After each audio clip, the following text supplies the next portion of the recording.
فقها در مذهب ما 6 شرط پیشنهاد کردن. اینا شروط ادای جمعه میگن. یعنی که باید شهر باشه.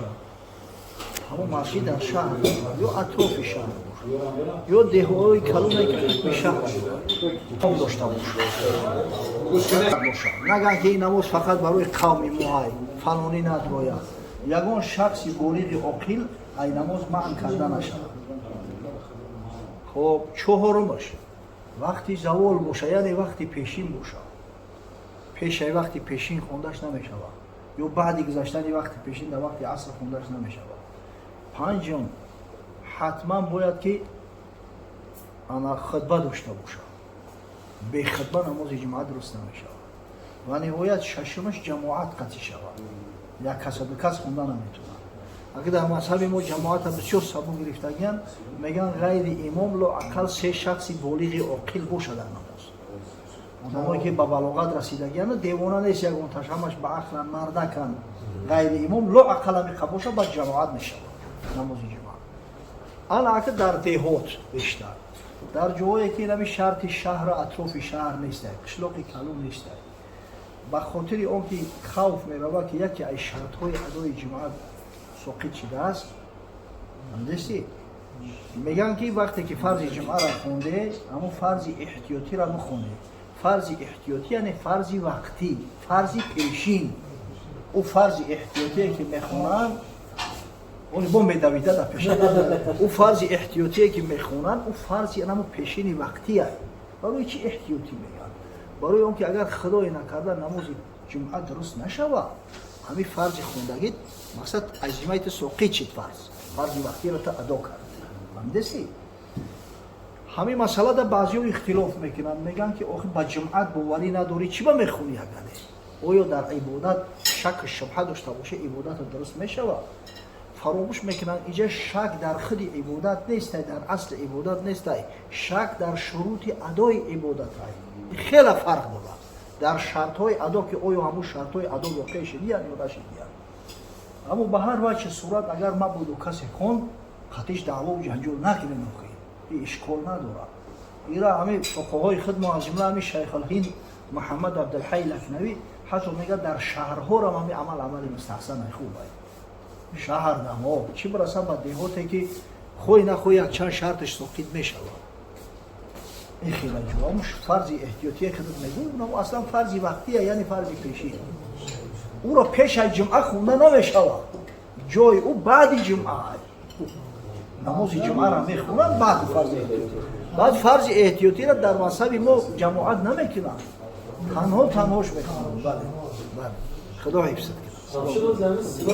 جمیدن صبح صادق تا وقتی از حد کراهیت برآمدن آفتاب تا طلوع آفتاب از حد کراهیت گذشته نشد. خواندن نماز نافله مکروه تحریمی است. دلیلش چی است؟ در صحیح بخاری اومده است حدیث پیامبر صلی الله علیه و سلم حضرت میگه لا صلات بعد الصبح حتی ترتفع الشمس. بعد صبح صادق نماز نفل درست نیست تا وقتی بلند شدن آفتاب.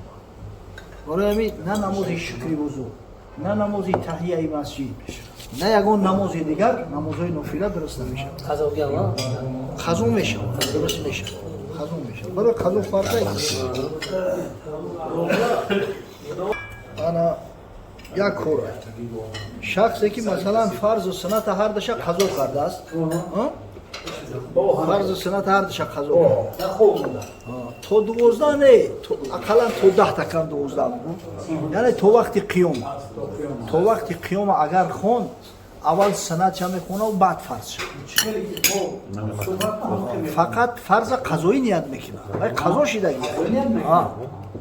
اما اگر به شرطی که وقتی قیام شد دیگه نماز درست نیست بعد که زوال شد وقتی پیشین شد فقط دیگه قضای فرض شد میخونه و سنت دیگه خونده نمیتونه.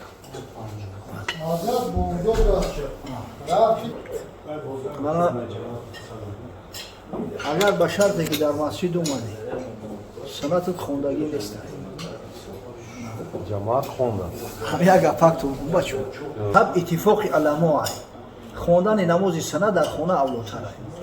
اوقی با سببی که با کارهای دنیا مشغولیم ای مسجد میبرویم معرکه میریم یا که کار میریم یا بازار میریم بعد فراموش میشود گفته در مسجد میخونیم نه بوشوقی در خونه ابلوای داره همین اقلا همین نماز سنتی بگداد در خونه تو بخونی ثوابش بیشتر است بعد در راه مقصد که لقلق دنیا نکنه ذکر کن اگر مقصد که همین سخن خدا و پیغمبر گفته برای آیات قرآن تلاوت کرده برای هر قدم ده انشالله یا درجات بلند میشود و یا گناهت محو میشود و نهایت انا مسجد که اومدی سنت در خونه خونده وقتی مکروهی دیگه نماز نافله خونده نمیشود هر رک بشی قرآن خونده میتونی یگان قرآن بگی در دستت بخون اگر قرآن خونده نمیتونی ذکر که تسبیح بگی ذکر کرده بشی تو همون مقداری که میشینی که چند رکعت خونده بتونی خداوند امر میکنه در نوع اعمالت بنویسه اما دیگه نماز نفل نمیخونی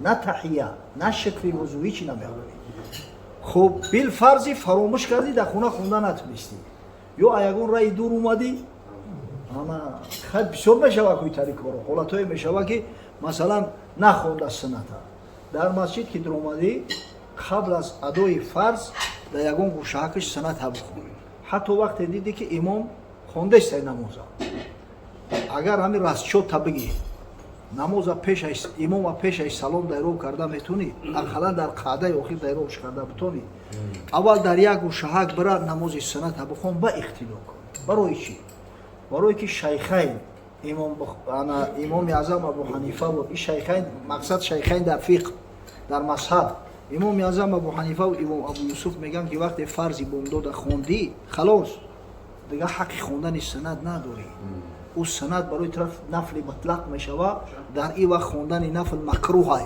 دیگه قرار میشینی ای ثوابی سند محروم میشه فتوا هم در ظاهر روایت با قول شیخین با قول امام اعظم ابو حنیفه و امام ابو یوسف فقط همین امام محمد رحمه الله همه جا از بس که حدیث در دستش غلطیدگی هایی میگه احب الی ان یقضى ولو بلا فرض نزد من بهتر اون است که اگر به فرضم که باشه هم سنت بخونن خب یک روایت هست در المستدرک علی صحیحین امام حکیم صحابی پیغمبر صلی الله علیه و سلم قیس ابن فهد روایت میکند که حضرت بعد ادای فرضی بمداد شخصی را مشاهده کرد که قفو نماز خونده است گفت سبحان الله این چی نمازه بعدی فرضی بمداد همون شخص گفت که یا رسول الله ما هم در رکعت سنتی بمداد نخونده بودم امرا خونده استم حضرت میگه چیزش نگفت وقتی پیغمبر خدا صلی الله علیه و سلم امری را دید من نکرد سخنی را شنید من نکرد این حدیث میشود یعنی رخصت داد حضرت این را حدیثی تقریری میگن از همین خاطر از بس که حجت دیده است امام محمد میگه نزد من بهتر اون است که همون سنت بخونن یعنی با قول امام اعظم و امام ابو یوسف دیگه سنت خونده نمیشود اما امام محمد میگه که اگر ولی وقت باشه تو طول افتوبه تو برمدن افتوبه یگان گوشهک دم سنت بخونه سعی کنه که با قول اتفاق عمل کنه با قول همه یعنی که اگر همین ببینی که امام اقلا در قاعده دایرو میکنه بهتر است که سنت بخونی و با اختلاف کنی اما اگر اومدی که امام در سجده ای یا امام در قاعده ای دیگه مثلا این حالتو در ای خفو امام میخونی و خیلی یک گوشهک دبرین بخونی سنت انشالله از نخوندن در خوندنش بهتر خیال میکنم وقتی یک روایت هست این سنتی بمداد بهتر ثواب دارد حضرت میگه رکعتای من الفجر خیر من الدنیا و ما فیها در رکعت سنتی بمداد بهتر است از دنیا و تمام نوش نعمت دنیا یعنی ای نخوندن بهتره بله ای همه بهترش که اون سنت در خونه بخون با بیو نه مگر همین عادت نشود که اگر نخونده باشیرم سعی کرد که پیش ای فرض ادو شده انشاءالله یعنی بعد طبق حدیث میشه داده وقتی خانه دا میخونی سنت پیامبر خدا صلی الله علیه و سلم گفتن که شما خانواتان را با قبر چیز نکنید گو یگان نماز را خانه دا بخونید صلوا فی بیوتکم لا تتخذوها قبورا حضرت میگه در خانه‌هاتون نماز بخونید خانه را با قبرستان مبادل نکنید خانه آدم زنده نماز داره آخی ذکر داره تلاوت قرآن داره برکت اما شرط های جای پاک لباس پاک انا مقصد که پاک بودن بدن، طهارتناک بودن، قبله، نیت، یا همش هم شرطهای نماز هم که به اینو میگن نماز درست نمیشود. اما بعضی حالت را حالت اضطراری میگن، حالت ضرورت. فمن استر غیر باغ ولا عاد فلا اثم علیه. هر کسی در حالت اضطراری میغلطه، اگر به شرطی که از حد نگذره، از حد تجاوز نکنه، گناهگار نمیشود. مثلا جایی بردن حبسش کردن، اجازتش نمیتن طهارت کنه، اجازتش نمیتن که مثلا اینجا ببرویه. وقتی نماز که اومد، این نماز فرضی وقتی ایمو.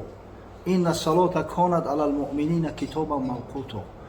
تیمم میکنه، با ایمو اشاره نماز میخونه. اگر جای ناپاکه، پاپوشیش هم میبروره، زمین اگر اینمی زمین ناپاکه و موضع قدم باید پاکیزه باشه. در بالای انمو میستوه، در بالای پاپوشیش. ای پاش همین همه کشو، در بالای پاپوشیش میسته. همو پاپوشیاش، توفلیاش برای ایرا حکمی جای نماز دارن میده. همونجا با ایمو اشاره نمازش میخونه. فرض باید که مقصد که قضا کرده نشود. اما وقتی که خلاص خورد، اینا فرض کردیم یک هفته هم تری نماز خورد، بل فرض میگیره. بعدا وقتی که خلاص خورد، آزاد شد، یعنی که با آب دسترسی پیدا کرد، حتما طهارت کرده و همون نمازهای را خونده است که همه شایسته قضایی میخونه. فهمیدستی؟ برای چی؟ برای که این محدودیت از جانب انسان شده، یعنی که مانع همین انسان از آب آدم شده، اینا حبسش کرده. اگر همینجا مانع یگان امری طبیعی میشید، یگان کسلی میشید، یگان کار دیگه میشید، اکثر ایودا نمیکرد. نه که وقتی یک آدم، یک مخلوق مانع شده، بعدا وقتی که امکانیت پیدا کرد، همین نمازها رو اکثر اینا قضا میخوند. برای چی در وقتش ترک نکرده خون؟ برای اون که ثواب عیدست نکرد. نماز قضایی ثواب نداره بخوید. و قضایی ابو فرض عزیمت ساقط میشه، اون که ثواب نداره. این نماز ثواب داره، نماز کفارت گناه های، نماز فرد روز قیامت برای تو حجت دلیل های، نماز برای تو نور های در همون تاریکی و ظلمت قیامت. ای همیو نمازی که قضا میشه دیگه محروم های فوسیو را نداره. برای اون که نماز قضا نشود، همین کارا میکنه، اما بعدا اعاده میکنه. یا ما فهمیدی؟ یعنی که نماز باید ترک نشود. مرد اصلا عذر نداره، زنو عذر دارن. زنو در حالت حیض، در حالت نفاس نماز نمیخونه، اما مردک عذر نداره. اگر به شرط همین کلش بجنبه، بدنش نه، همین کلش اجمانده بتونه، نماز عزیمش ساقط نمیشه. در هم بستری مرگ هم خوب باشه، عقلش در جوش باشه، یعنی که مسئله همون کامده نباشه، عقلش در جوش باشه. همین کلش اگر بجنبه، باید با ایمو اشاره نمازش بخونه. کدام طرف روش باشه فرق نداره، نماز باید ادا کنه. و حضرت شیخ سعدی میگه زنان رو با عذر معین که هست، زی طاعت بدارن گهگاه دست. تو به عذر یک سو نشینی چه زن، روی کم زیزن لافی مردی مزن. زنک های عذرک دارن، در همون وقتی عذر شو ای طاعت عبادت یعنی از نماز دور میستن، تو به عذر ناشکری تواری مردک شود. به عذر میگه رنگی زنک گوریاس میشینی، دعوای مردکی نکرد، تو مرتبه و منزلت ایزن کمتره. زنانی که طاعت بر رغبت برند، زی مردان ناپارسا برترند. در درگاه پروردگار نمو زنکایی که طاعت عبادت خدا را میکنن، مرتبه و منزلت چو ای مردکای ناپرهیزگار خیلی بالاتره. جواب تا گرفتی؟ نماز باشه. مثال غیر پاپوشیاش هوش نگوید سخن تا نبیند خموش. ولی وقتی گپ زدیستی هم باید ابین گپ ندوی، صبر که گپ شا بگه، ابد گپ تا بگه آخی گریزه نیستیم کلی اوشن آوردی. اگر به شرطی که همراهش یکون رومولچه های، یکون ریدو های داشته باشه، مثل پتینکاش در تای پشت میمونه و اون رومولچه را در جای سجدش میمونه. اگر امکان باشه، اگر زانو دست ها در جای نجیس بیاین، نماز درست میشود. به شرطی که پاها و پیشانی در جای پاک باشه، سجده در جای پاک شود، جای نمازیده شود. پاها اگر در جای نمازی باشه، نماز درست میشود. اساس همین آن مثلا. زانو خطی دست نبود باشه. بله. بعد همی وقتی بعضی وقت که بازی خوندن این سری و پری و فراوانی بعدها شدگی های در عصر صحابه پیغمبر صلی الله علیه و سلم یک جای خالیم بود. در این مسجد نبوی مردم در بالای زمین نماز میخوندن، بالای زمین در با همون پاپوشیاشو می اومدن میخوندن. ولی در شریعت اگر پاپوشی تازه باشه از پایلش نماز خواندن با پاپوشی نماز خواندن بهتره، افضل است. همین شیخا را دیده محسیاشون در تابستان و زمستان میکشن. همین علت شمی است. هم در کتب فقهی هم اومدگی است که با خف یا که با همون جورب منعل مجلد نماز خواندن اولاتر است از پایلش ده. حتی یک روایت اومده است الله اعلم با درستش، میگه حضرت امام اعظم ابو حنیفه باری همراه قوم نماز میخوند، امام بدستی در هم مسجد کوفه یک مور رای بالای سقف همون مسجد در زمین میغاده. مردم بعضیش میکیبه، بعضی به غیرترش میگریزه. حضرت امام بدست در پوش موزه همون رکعت یکم در سر مور یک شتا میزنه، رکوع میکنه، سجده میکنه، رکعت دیم در میخیزه میجخه سرش پشم میگیره. و بعد نماز میگه دیده یک فضیلتی با خف نماز خوندن چیه؟ اگر من اینجا پایلیش بشیدم مجبور بودم نماز ترک کنم. جان شری نیده. اینا ببینه برای همه همیشه پاپوشی اگر پاکیزه باشه با پاپوشی بهتر و خوبتر است. حتی در حدیث اومده است والله اعلم در مسند امام اعظم ابو حنیفه و همین خونده که میگه اذا جاء احدكم المسجد فليمسح خفيه قبل ان يدخل المسجد. وقتی یک نفر در مسجد اومده پیش از او که داخل مسجد شد در خاک پاتونه بشکه. همین خاک خودش پاک کننده است. آدم هر جا میره بکنه امکان داره هر چی را زیر کنه. او با همون بزرگ مردم نماز میخوندن، یعنی اشکال نداره. کارگرو اگر مثلا در حالت کارشو باشه امکان عوض کردن لباس نباشه میتونن با همون برچوفکا داره خیدا پوش سپاگی داره فرق نداره، سپوشکی داره بخونه نمازش میشه. خب مسئله نماز قضایی، قضا کردن نماز به عذر گناه کبیره است. شخصی که به عذر نمازی را قضا کرد مرتکب گناه کبیره میشه. برای فرضی از فرایض خدای تعالی را ترک کرده است به عذر. خب نمازهایی که ترک میشوند خوب به عذر باشه، خوب به عذر باشه، قضا در کله انسان واجب میشود. از هر نماز جدا جدا ما و شما را میپرسند این اول ما یحاسب به العبد یوم القیامت من عمله الصلاه. فردا روز قیامت به شک اول پرسش اول محاسبه که از بنده کرده میشود از عملهاش نماز است. فإن صلحت فقط افلح و انجح و این فسدت فقط خواب و خسر. اگر به شرطی که از امتحان نماز گذشت نجات یافت، نه که اگر امتحان نماز که نگذشت وای به حالش خار و ذلیل میشود، دوزخی میشود.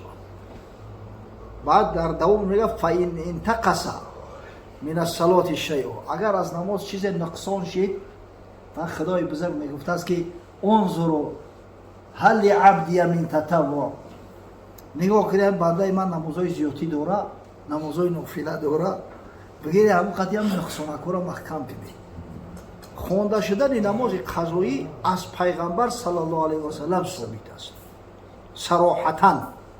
در صحیح بخاری در اون قصه شب تعریس قضا شدن نماز این همه فرض بامداد اومدگی بعدا حضرت میخونه شمای قوم. ولی بعضیا دعوا میکنن که قضایی نخوند از پیغمبر صلی الله علیه و سلم به یگان حجت دلیل، در صورتی که خداوند در آیه صریح قرآن که نص شرعی است تأکید کرده است این الصلاة کانت علی المؤمنین کتابا موقوتا، به شک نماز برای مسلمانان را فرض وقتی است. در روایات صحیحه که جبرئیل علیه السلام اومد پیغمبر را امامتی کرد، اول و آخر نماز برای حضرت صلی الله علیه و سلم بیان کردگی است. نماز وقتش که گذشت فوت میشود، نماز فوت میشه، فوت کشید توش باید قضایی بکنه. همچنین در جامع سنن امام ترمذی بر روایت از عبدالله بن مسعود قصه فوت شدن 4 نماز در حرب خندق آمده است. پیشین، عصر، شام، خفتن. در دمیدن صبح صادق بعد وقت پیدا کردن مسلمانان. حضرت میگه امر کرد بلال از آن گفت قامت گفت پیشین خوندن، بعد یو قامت گفت عصر خوندن، بعد یو قامت گفت شام خوندن، قامت گفت خفتن خوندن، بعد یو بعد فرضی بامداد خوند.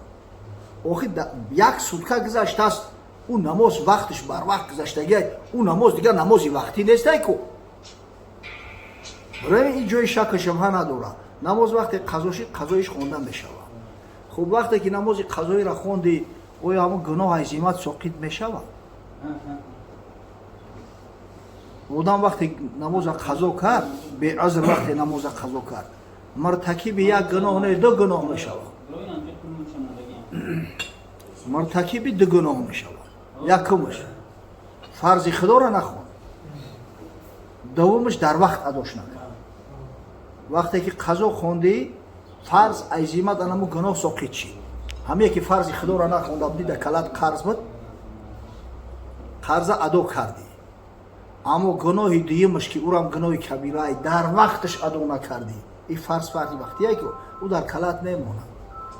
او را انمو توبت امکان داره که سبب کفارت شود، حجت امکان داره که سبب کفارت شود، نمازت امکان داره که سبب کفارت شود. مثلا روزه ماه شریف رمضان کفارتی او می شود. آنو ما فهمیده استی قضایی را میخونی، بو در برابر این باید توبه کنی که در وقتش به عذر نماز فوت کردم، مرتکب گناه شدم، در ساعت قبول پروردگار در حضورش نایستادم. این مسئله نماز قضایی است. آخه جوان مردای را من میدونم که هر یک نماز قضاییشون بیچاره قید کرد، یعنی دونه همون را میخونن، با ترس هراس دارن که فقط در پیش خدا چی میگفتم باشم. و تعجب میکنم همین کثافتایی که 15-20 سال نماز نخونده است، با میگه که نماز قضایی نداره، خلاص دیگه از امام ساقط شد، هیچی ساقط شوی نداره. او فرض خدای در کلت قرض هیچ جا ساقط نمیشه، مرده اداش میکنی.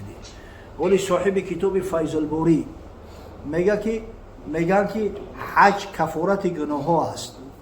پیغمبر خدا صلی الله علیه و سلم در حدیث میگه که من حج فلم یرفث ولم یفسق رجع کیوم ولدته امه.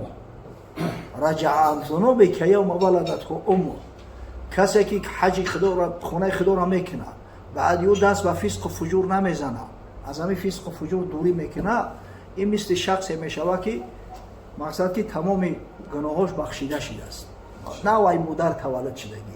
و همین را شرح میده، میگه که مقصد که در صورت مثل طفله که نه وای مادر تولد شدگی میشود که همون قضاییش ادا کرده باشه، بعد توبه کرده است، بعدا وقتی که حج میکنه همه حج کفارت یا در وقتش نخونده بوده کو انهو میشود.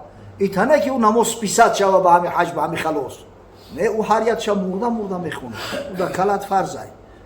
اما این که در وقتش نخوندی نمازه گناه های کو ایران، انمو حج میتونه کفارت شود، روزه میتونه کفارت شود، نمازهای 5 وقته میتونه کفارت شود.